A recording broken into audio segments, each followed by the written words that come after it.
Its quiet facade can barely contain the joy inside.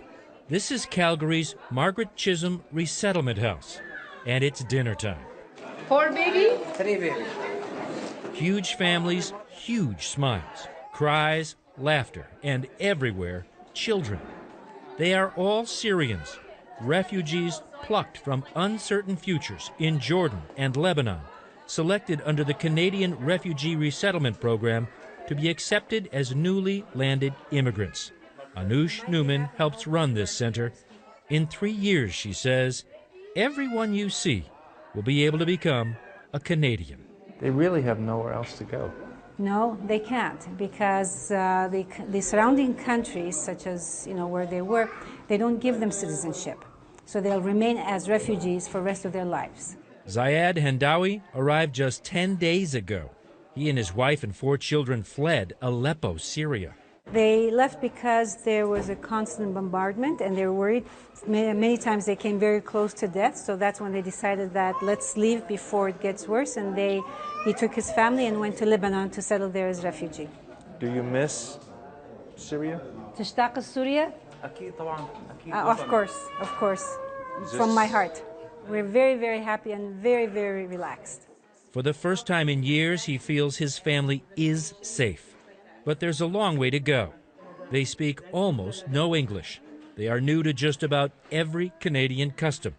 We shake hands with men and boys, but not with the women.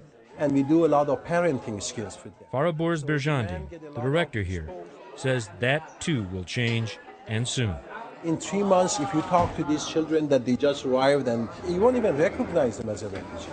10 days ago, they didn't even know they are coming to Canada. Now they are here, obviously. So we realized that they have a lot of fears and a lot of hopes. Most arrive in families. There are only a few single Syrian men.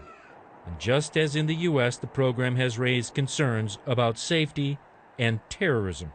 I got to ask you, they don't look dangerous to me. No, they're fantastic people. They've gone through hell.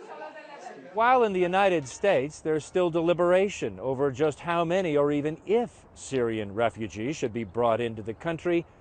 By the end of February, Canada will have reached its goal of bringing 25,000 Syrian refugees onto its soil, confident that its screening process can tell the bad guys from the good. Most Canadians are not that worried about the security issue for the people we've selected. Ian Holloway, the Dean of the University of Calgary Law School, also works with the Canadian government reviewing its security intelligence operations. He says the refugees Canada brings in are screened, and quite frankly, he sees them as no threat at all. We feel that we have been able to take reasonable measures to not guarantee, you can never guarantee these things, but to do everything we can to satisfy ourselves that the people we've taken in are not likely to be the bad guys. To make sure Canada follows the progress of its newly arrived immigrants for 2 years, all the children will go to school. Families will be helped to find work, housing, and their ultimate goal, a permanent home in their new country, Canada. Drew Griffin, CNN, Calgary.